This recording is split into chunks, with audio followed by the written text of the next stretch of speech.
Prête-moi ta plume. Texte choisi et lu par Rachida Mansour. Prête-moi ta plume, émission réalisée par Soubir Kétani.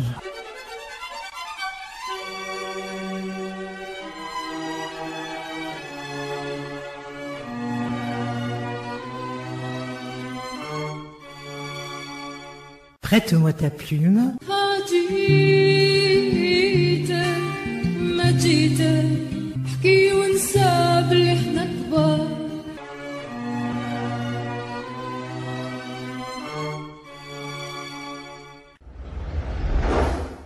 Prête-moi ta plume. Amis auditrices, amis auditeurs, nous allons poursuivre nos soirées de lecture avec les nouvelles de Rabah Belamri, tirées du recueil Le Soleil sous le tamis et paru aux éditions Publisud en 1982. L'extrait que je vous propose ce soir s'intitule Les Boussadia. Prête-moi ta plume.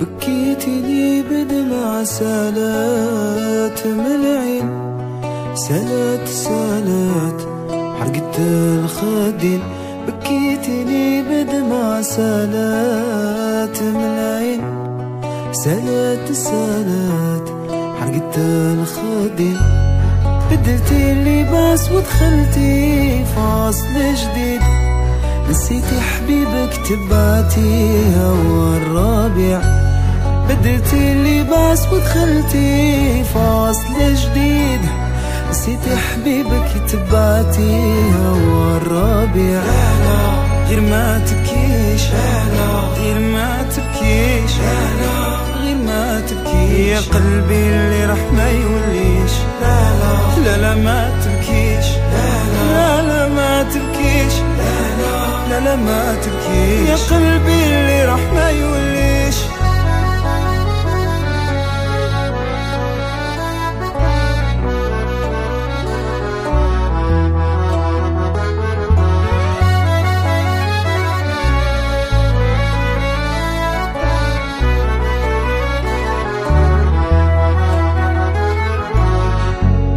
كل شي ما صار نسيتي 10 سنين فيني أنا في نهار ريحة الياسمين كل شي ما صار نسيتي 10 سنين فيني أنا في نهار ريحة الياسمين بالماء البارد طفيتي لي ناري رضيتي هرمات ذاك القلب اليتيم بالماء البارد طفيتي لي ناري خديتي هرمات ذاك القلب اليتيم غير ما تبكيش غير ما تبكيش غير ما تبكيش يا قلبي اللي راح ما يوليش لا لا ما تبكيش لا لا ما تبكيش لا لا ما تبكيش يا قلبي اللي راح ما يوليش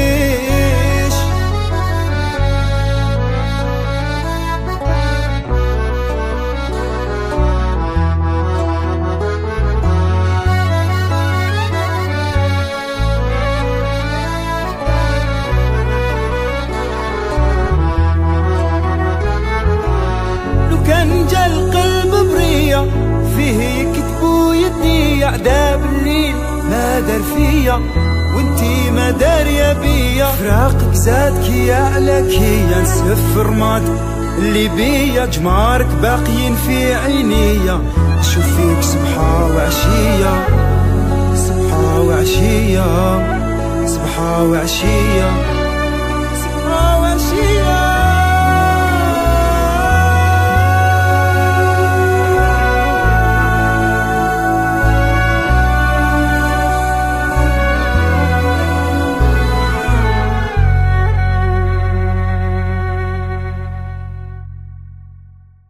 Dès que les Boussadia faisaient leur entrée dans le village, au son de la cornemuse, du bendir et des claquettes, les chiens se répandaient en une vaste clameur de défiance et les enfants accouraient de partout à leur rencontre piaillant de joie.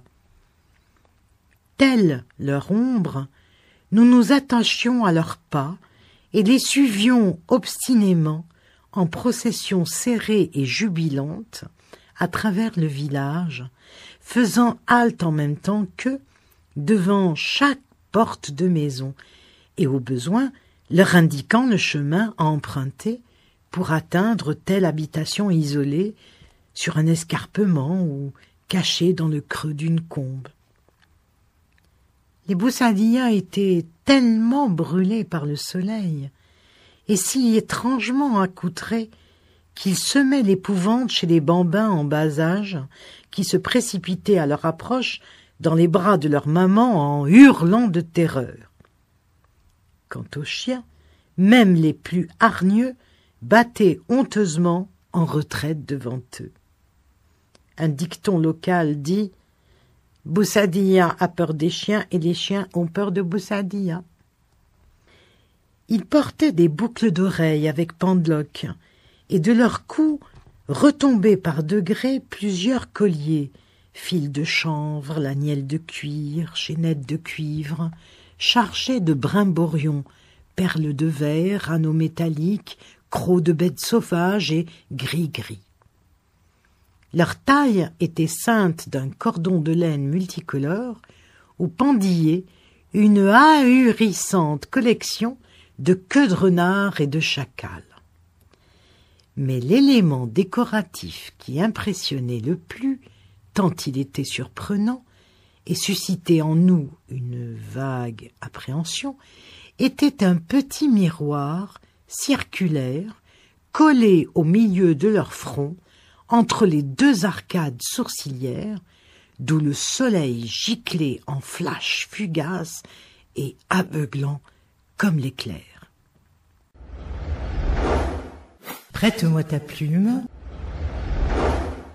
بالك ننسى عمري وانتي ما ننسى اديتي قلبي وعقلي معاك ومعاك انتي ما لقيت سلاك وكان نحبك خلاني قلبك انتي دير فيا غاب تبعت الفاني عليا غواك ومعاك انتي ما لقيت سلاك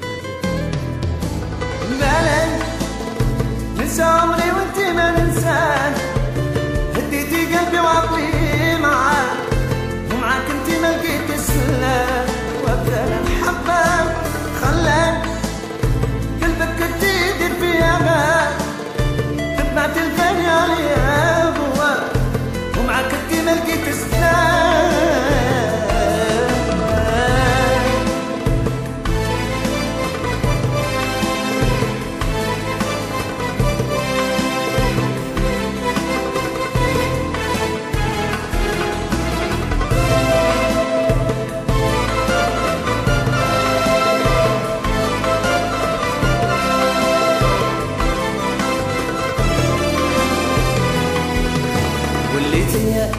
توقفي لي عمري في النار دفت قلبي انا بروبلا نجي نقولها لك ويتلف لي كلام باللي نحبك وليتي توقفي لي عمري في النار هديت قلبي انا بروبلا نجي نقولها لك ويتلف لي الكلام باللي نحبك باللي فرقتك يا عمري بقيت وحيد صاحبت انا رسوليتي ما وقفت نلقي وكان نحبك كمان خلى بقلبك تنسي ليا واش فوت دواء في حياتك عمري جداك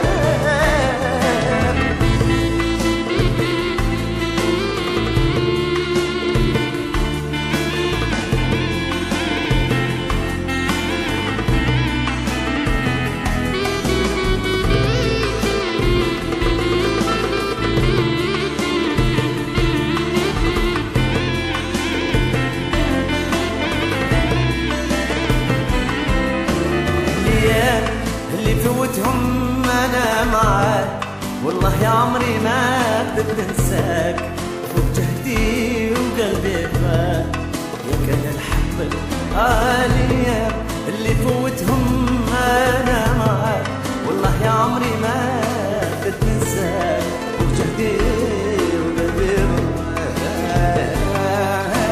بلد ننسى عمري وانت ما ننساك هديتي قلبي وعقلي معاك انت ما لقيت السلام يا قلب حبك خلاك قلبك كنت يدير بيانك تبعت الفنان يا ومعاك انت ما لقيت السلام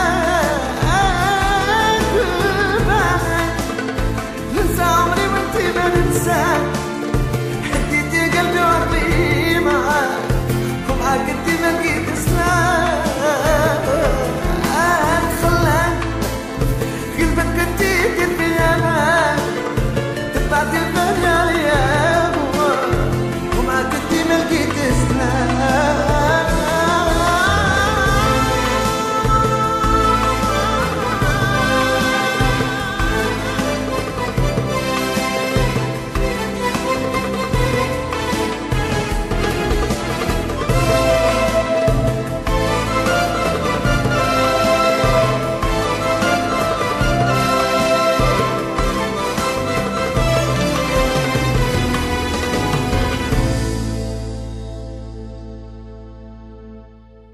Quand les Boussaïdias, saoulés par leur propre musique, commençaient à pirouetter et à trépigner, leur parure entrait dans une danse hallucinante.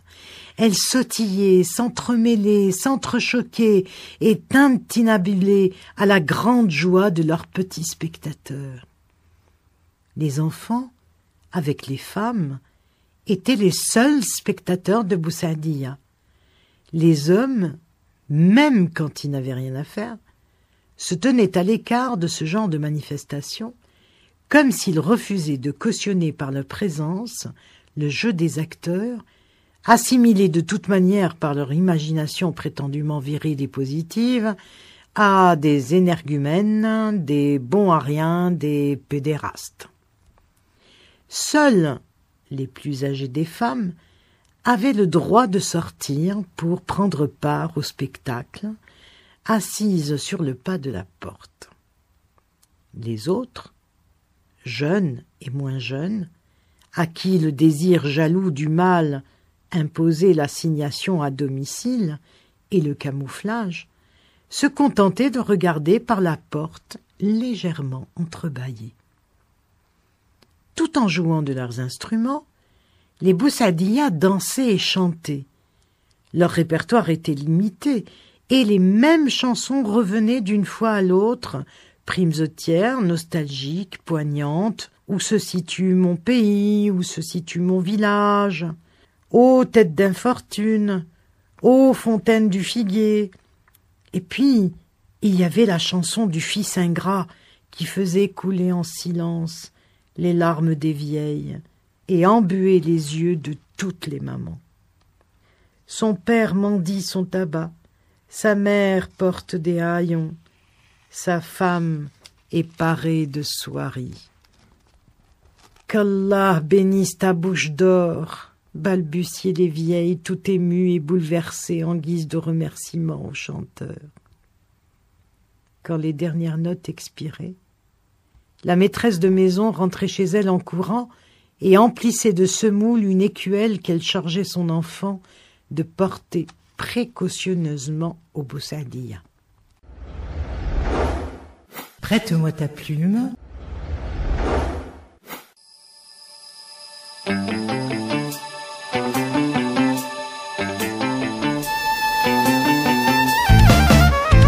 صلوا على النبي اصحابه عشرة محمد منور يا زين البشرى صلوا عليه صلوا بذكر وحلو داركم تعالوا وطريقكم تضوى صلوا على النبي محمد القطبي يا حبيب ربي مولاي الدعوة صلوا على النبي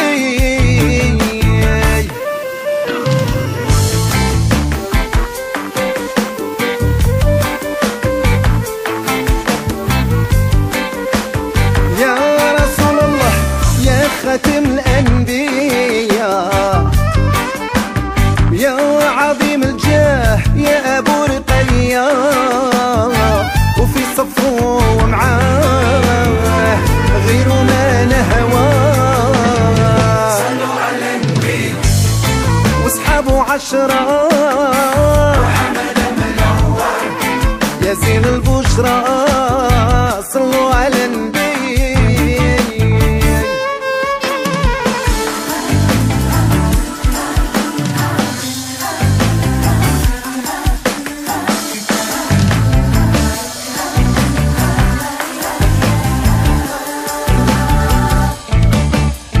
يا زين الحضرة يا أبو الباتول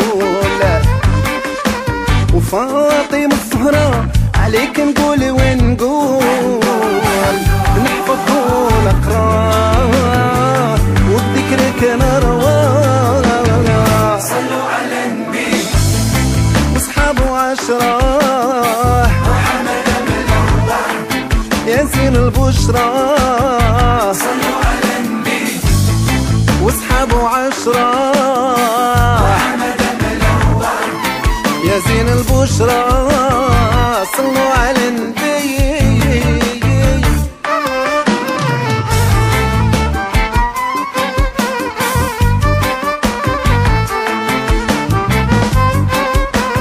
يا كمال وصاب يا مول البردة يا سعد اللي طاف ديمك الوردة يوم خالفك يخاف يا ويلو غدواه صلوا على النبي أصحابه عشرة محمد منور يا زين البشرى صلوا عليه صلوا أبديك روح له معاكم تعالوا وطريقكم تضوى صلوا على النبي محمد القطبي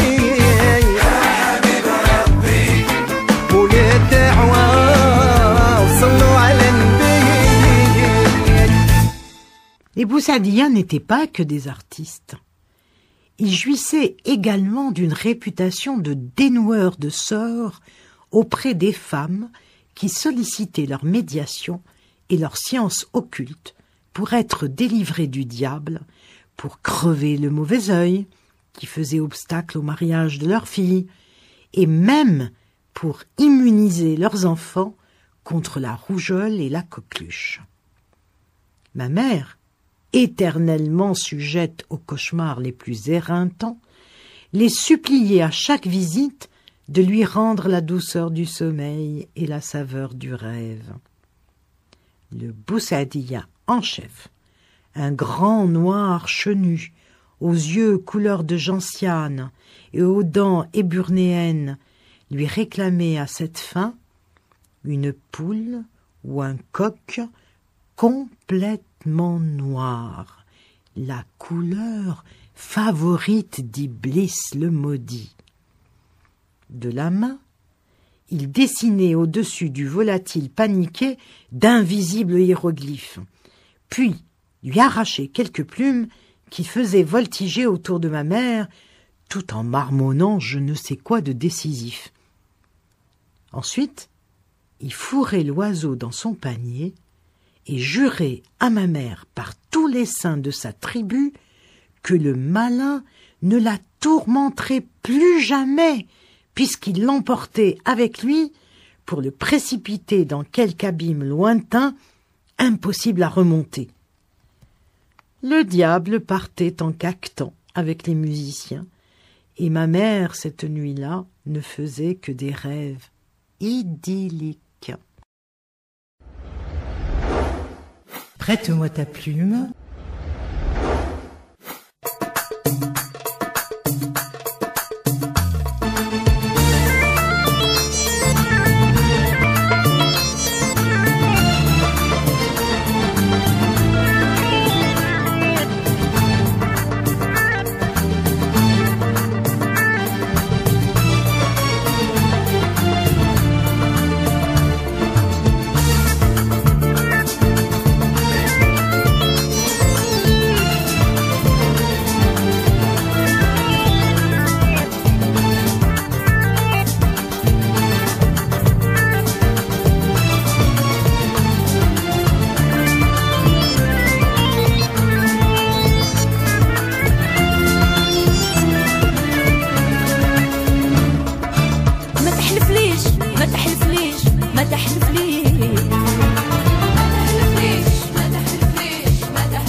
ما تحلفليش ما تحلفليش ما تحلفليش ما تحلفليش ما تحلفليش ما تحلفليش راني مجرباتك راني مجرباتك وعارفاتك راني مجرباتك راني مجرباتك وعارفاتك ما تحلفليش عيني يا شافتك عيني يا شافتك ما تحلفليش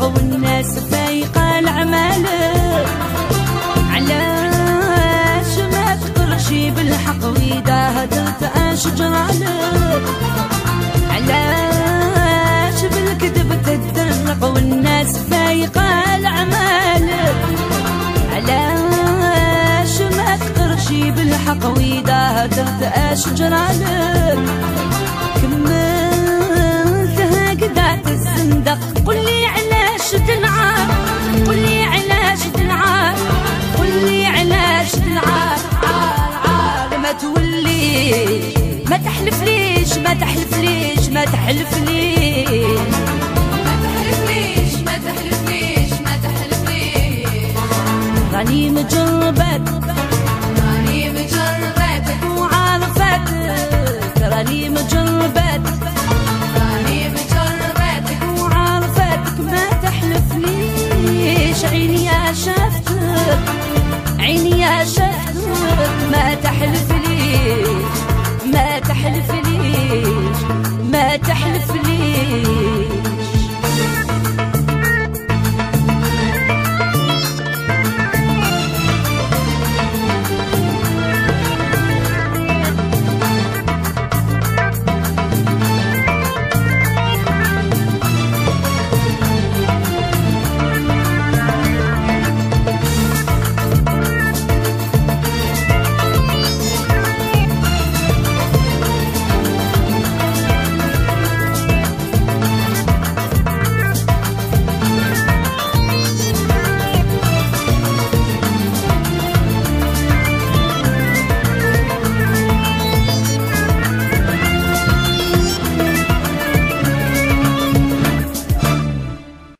C'était, disait-on, un ange qui venait du paradis, le front nimbé de 1000 grâces divines et les ailes fleurant le musc des houris.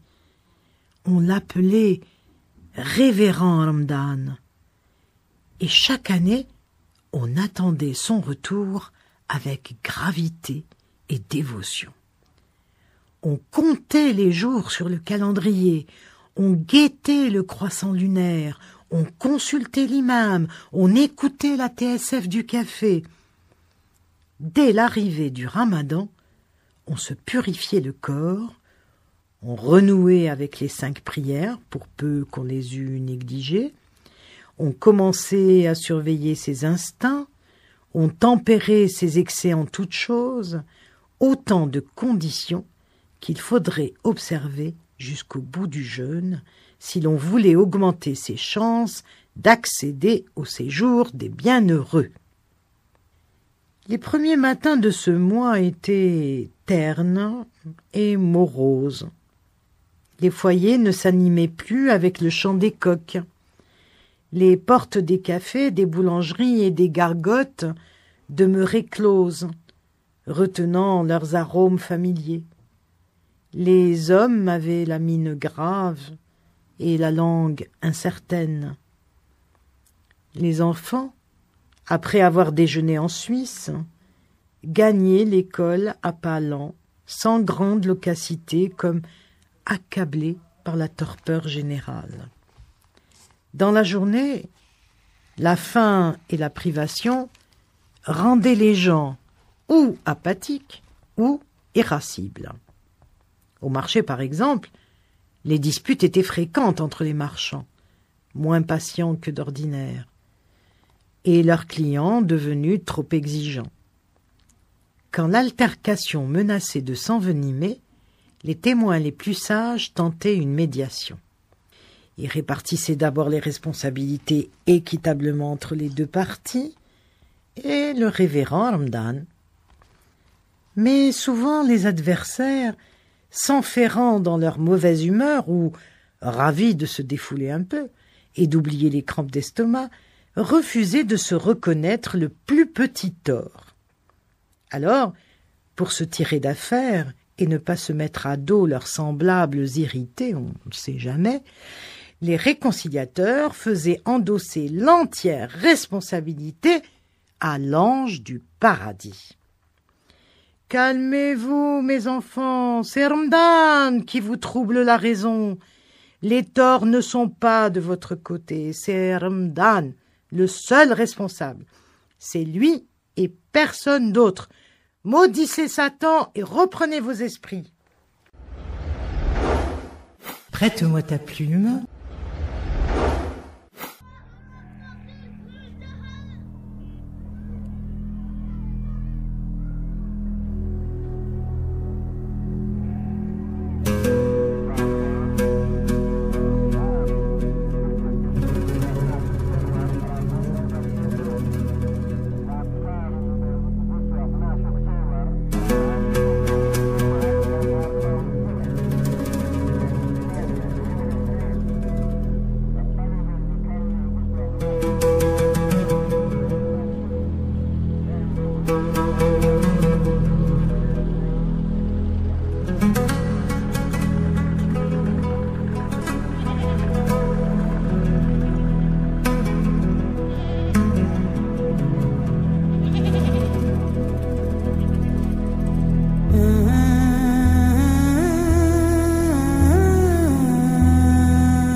Le plus dur à supporter dans ces premiers jours de diète, c'était la soif.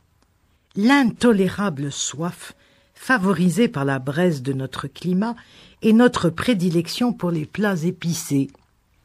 Les fontaines devenaient des lieux de tentation dont on se détournait avec peine.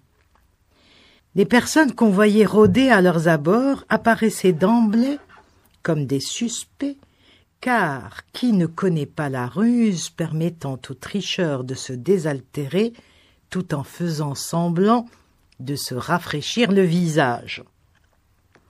Pour ne pas être surpris, loin de leur maison, au moment de rompre le jeûne, les hommes rentraient de bonne heure chez eux, la plupart portant à la main une couronne de pain au sésame et un paquet de zlabia. À la maison, les impatients étaient d'une humeur massacrante.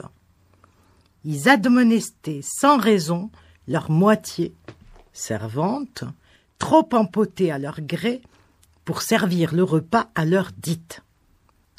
Avant de rompre le jeûne, le bon musulman doit penser à s'acquitter, dans le recueillement, de la prière du couchant, la part de Dieu. Mais qu'est-ce que la part de Dieu après une journée de fringales face aux fumées de la chorba qui vous vrille les entrailles? Dieu peut attendre, mais mon ventre, non, disait notre voisin, robuste bûcheron qui, Aussitôt le signal libérateur donné, plonger sa cuillère dans la soupière brûlante. En fait, seules quelques rares personnes d'une piété solide prenaient le temps de prier avant d'approcher la nourriture. À l'heure du repas, les enfants étaient souvent chassés de la maison pour laisser les adultes dîner en paix. Pour ne pas nous froisser, nos mères nous assuraient que nous aurions à manger de tout à notre retour. Cet atermoiement, accepté à contre-cœur, aiguisait notre appétit, comme si nous avions, nous aussi, jeûné toute la journée. Nous demeurions plantés sur le seuil de la maison, attentifs au cliquetis des cuillères, et aussitôt le signal donné, nous courions vers la nourriture avec des cris de joie et avalions tout ce qu'on nous avait laissé. Prête-moi ta plume. Le ramadan, exception faite de la grisaille des premiers matins, était pour nous, les enfants, un mois d'enchantement. Jamais, en effet, nous ne nous divertissions autant qu'en cette période sainte.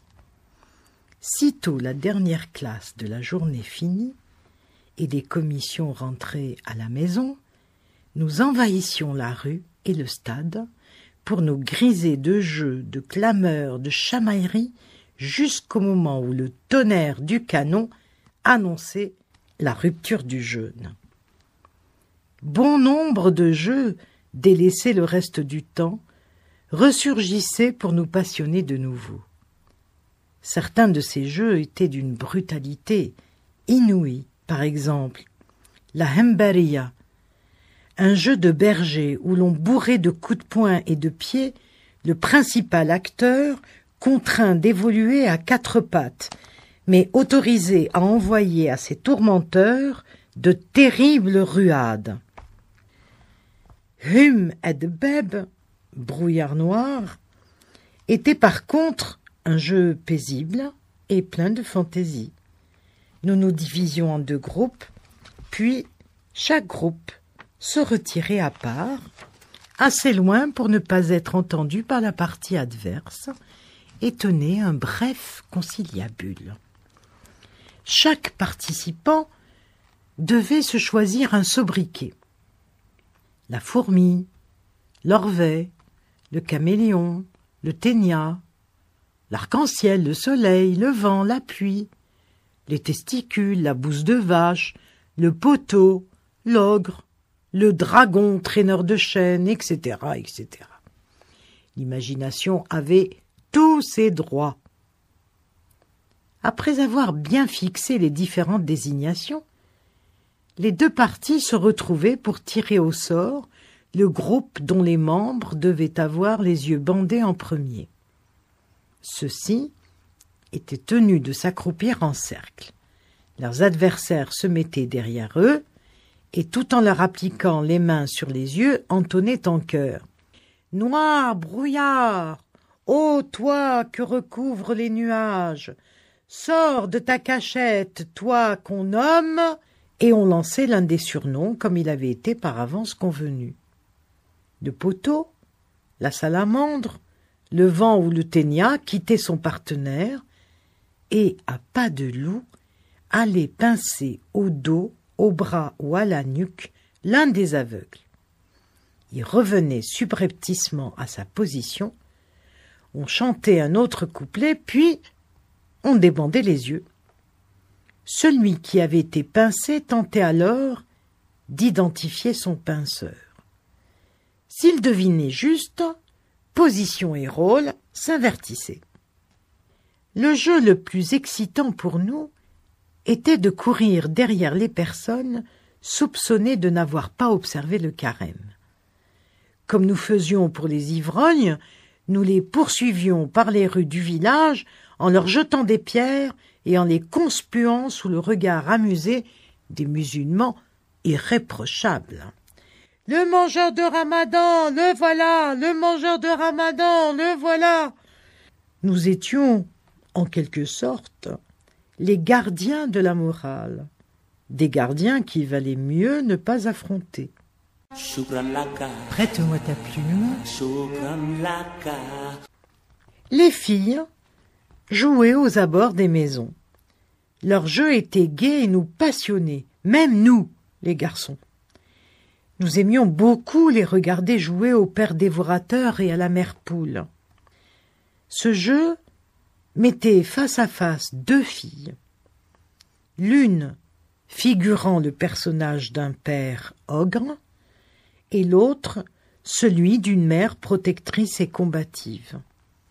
Au départ, le père est seul, tandis que derrière la mère se tiennent toutes les autres filles agrippées les unes aux autres par la ceinture. « Je suis leur père et je les dévorerai !» lançait d'une voix menaçante le père en essayant d'attraper une fille au hasard. « Je suis leur mère et je les défendrai !» rétorquait avec véhémence la mère en ouvrant les bras pour contenir les ruées de l'assaillant. « Je suis le serpent au long cou, je suis la poule rusée !» Les répliques se poursuivaient longtemps, l'une suscitant l'autre, tandis que les filles hurlaient d'épouvante derrière leur mère, se déportant d'un côté à l'autre pour échapper au mauvais père. Quand celui-ci faisait une prisonnière, il la plaçait derrière lui, et le jeu ne prenait fin que lorsqu'il avait ravi à son épouse l'ensemble de ses protégés. Prête-moi ta plume. Quand approchait l'heure de rompre le jeûne, les filles interrompaient leur jeu, rentraient à la maison en courant, et tout de suite après, en ressortaient avec des cruches, des gargoulettes, des outres et des seaux. Elles se regroupaient sur la route et se rendaient à la fontaine publique. À ce moment, aller chercher de l'eau n'apparaissait pas comme une corvée. Même les filles qui pouvaient s'en dispenser, parce que leur maison était pourvue en eau courante, se mêlaient à la joyeuse compagnie. Comme notre quartier était populeux et le débit de notre fontaine faible, elles allaient quérir leur eau très loin, à des fontaines moins encombrées et plus abondantes. Parfois, téméraires, elles allaient s'approvisionner à l'école des filles, dont elles connaissaient toutes les brèches d'infiltration. Au retour, point de démarche nonchalante. Par souci d'atteindre la maison avant le coup de canon et d'offrir aux jeûneurs de la famille, pour leur premier repas de la journée, une eau fraîche, elles se dépêchaient et l'eau clapotait sans cesse dans les récipients, débordant par instants et ruisselant sur leurs jarrets maigrelés et leurs pieds nus. Prête-moi ta plume. L'instant le plus exaltant pour nous, que nous attendions avec une fébrile impatience, correspondait au coup de canon de la délivrance. « Il a tonné !» crions-nous de partout en sautant et en courant dans tous les sens. Nous faisions un tel tapage que les gens qui n'avaient pas perçu le coup de canon comprenaient immédiatement qu'il était temps de rompre le jeûne. Après le dîner, le père, repu, mettait son burnous et, après quelques mises en garde d'usage à ses enfants, s'ébranlait en direction de la mosquée tout en rôtant et en remerciant le ciel pour ses bienfaits. La mère, elle, se remettait tout de suite à l'ouvrage. Encore le shour, repas de minuit à imaginer et à apprêter. Certains soirs, elle se rendait auprès de ses voisines, non pas pour écouler un moment de loisir, mais pour préparer en collaboration quelques pains mili. À plusieurs, c'est plus économique, plus gai et moins fatigant. Quant à nous, les enfants, aussitôt la dernière bouchée avalée, nous nous précipitions de nouveau dans la rue ravigotés par la nourriture, grisés par la fraîcheur de la nuit. Enhardis par la pénombre et l'absence des hommes, nous donnions à tue-tête dans la variété en tambourinant sur de vieilles casseroles ou sur le capot de quelques véhicules stationnés en bordure de la route. Nous chantions la chanson de Louisa, dont le refrain disait « Ô Louisa, ma fille, comme tu as maigri loin de ton pays !» Et il y avait aussi la chanson de la Roumia. « Ô Roumia, retiens ton chien, béni, béni, bouf, qui ne me morde pas, béni, béni, bouf. Ô fesses, béni, béni, bouf, avec quoi me soignerais-je, béni, béni, bouf, avec un morceau de banjoin, béni, béni, bouf, que j'achèterai chez le Bjaoui, béni, béni, bouf. » Notre préférence allait naturellement aux chansons grivoises, notamment à celle de Saadia.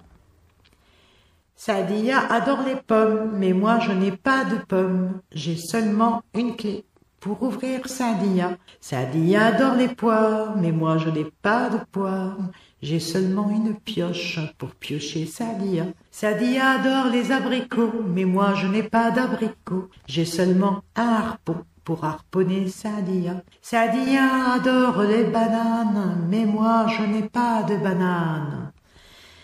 Nous nous excitions sur les filles, les harcelant de demandes à peine voilées, les poursuivant en vociférant pour leur faire peur et les importunant dans leurs jeux, ce qui donnait lieu à des prises de bec parfois bien douloureuses.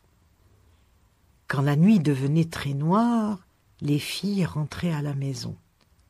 Et alors, nous demeurions seuls, maîtres des ténèbres, livrés à notre turbulence. Nous organisions de palpitantes parties de cache-cache. Nous donnions la chasse aux chauves-souris avec béret et chachia. Nous bombardions de cailloux les grenouilles de la fontaine. Certaines nuits, nous faisions des incursions dans les jardins du voisinage. Par ma présence, j'empêchais mes camarades de s'attaquer aux nôtres, mais je ne pouvais résister au plaisir de les suivre lorsqu'il s'agissait des jardins d'autrui. Prête-moi ta plume. Après avoir écouté 2 chapitres du Coran, lus et commentés par l'imam, les hommes rentraient de la mosquée en état de grâce et dormaient du sommeil des justes jusqu'au suhour. Ils tournaient généralement le dos à leurs épouses pour ne pas succomber à la tentation de la chair et ne pas se voir en pleine nuit obligés de se purifier par des ablutions approfondies. Si par hasard, après s'être accouplés, les gens négligeaient de faire leurs ablutions, ils perdaient le bénéfice de leur prochain jour de carême au regard du Seigneur. Et ce n'est pas rien. Si l'on pense que pour rattraper un seul jour de carême non observé, il faut jeûner 60 jours ou offrir à manger à 60 mendiants. Prête-moi ta plume. Le 27e jour de Ramadan revêtait un cachet spécial. C'était un peu comme le point d'orgue dans le cours du carême, l'instant de la mise au point spirituelle. Le soir, on remplaçait l'habituel shorba par un couscous traditionnel, plus en accord avec l'esprit de recueillement du moment, et l'homélie de l'imam à la mosquée était longue et fervente. Cette nuit est appelée la nuit du destin. Dans la mythologie islamique, elle correspond à la célèbre nuit où le prophète Mohammed, isolé dans sa grotte, reçut par la médiation de l'ange Gabriel la révélation et les premiers versets coraniques. Chez nous, cette nuit très sainte était réputée pour ses miracles, et elle était attendue avec une grande espérance. À un moment, impossible à déterminer, et du reste aussi fugace qu'un éclair, le ciel étoilé devait virer au vert la couleur du paradis, puis s'échancrer en son milieu, livrant passage à un cortège d'anges psalmodiant les splendeurs d'Allah. Tout témoin du phénomène qui formulerait un vœu serait sur le champ exaucé. Prête-moi ta plume.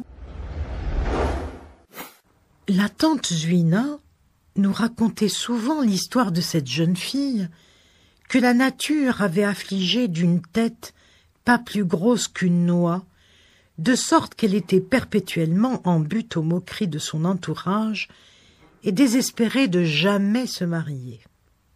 Or, il advint qu'elle veilla la nuit du destin, la tête passée par une lucarne, et assista à la descente des anges. Elle exprima à brûle-pourpoint son souhait le plus cher, qui était d'avoir une tête aussi volumineuse qu'une citrouille. Et le miracle s'accomplit aussitôt, multipliant la grosseur de la tête lilliputienne, qui resta coincée dans l'embrasure de la lucarne. Prête-moi ta plume. Dans les derniers jours de carême, on aimait évoquer l'état de santé du révérend Ramadan, identifié à un vieillard à l'automne de sa vie, après avoir été un ange radieux. On commençait par dire qu'il était très affaibli et que son état allait de mal en pis. Le 27, il perdait l'ouïe. Le 28, la vue. Le 29, l'usage de ses membres. Et le dernier jour du mois au soir, lorsque le croissant de la nouvelle lune s'esquissait dans le ciel, il rendait l'âme, et ses filles des houris le pleuraient à chaudes larmes. Plus la santé de l'ange se détériorait, et plus la mine des jeûneurs se détendait. La plupart des gens cachaient à peine leur soulagement. « Et il est bien fini, le Ramadan. Tant mieux pour nous. Et il faut dire qu'il nous a vidés de notre substance.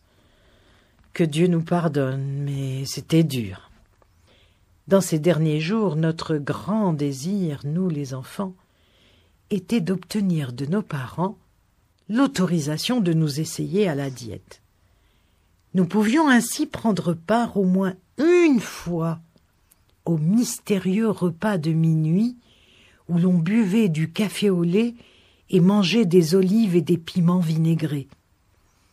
Quand cette faveur nous était accordée, nous nous faisions un point d'honneur de ne pas nous plaindre de la faim, pour prouver les uns aux autres que nous jeûnions réellement, nous exhibions sans arrêt la langue.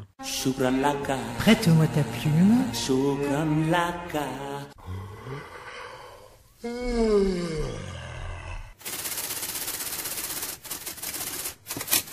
Prête-moi ta plume. Texte choisi et lu par Rachida Monsef. Prête-moi ta plume. Émission réalisée par Souber Ketani.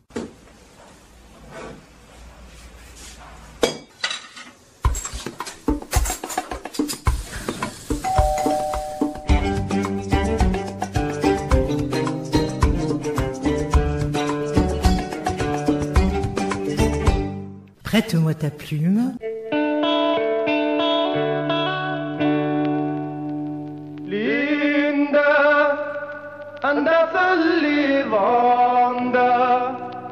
أمخي ثلي ضاندا قسمين انفع